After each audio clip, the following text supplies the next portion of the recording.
Hey interweb, my name is Joseph. I'm a part of the sales team here at Autodrill, and today I'm planning on showing you guys how to attach a multiple spindle head to one of our in-stock drill presses, so follow me.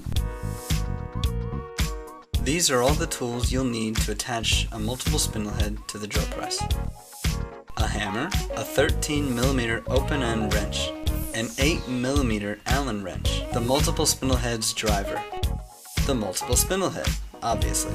Something to protect the spindles on your unit during attachment. Make sure your drill press is unplugged before starting this process.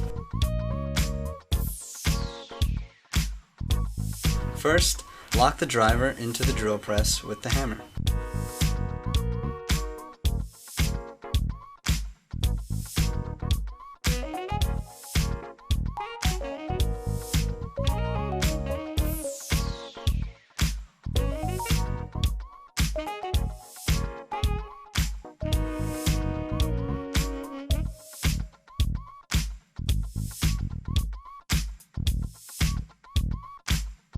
Now, match the output driver with the input driver on your multiple spindle head, as close as you can anyway.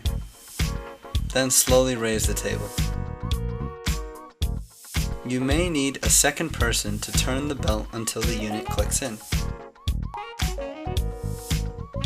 You can use both the quill or table to press the head on straight, making the drill press do most of the work.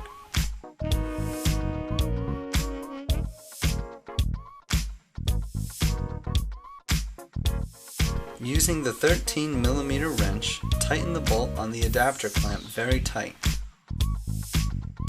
Once tight, slowly lower the table and make sure the head doesn't slide or anything like that. Rotate the belt and pulleys above and see if the spindles rotate at all.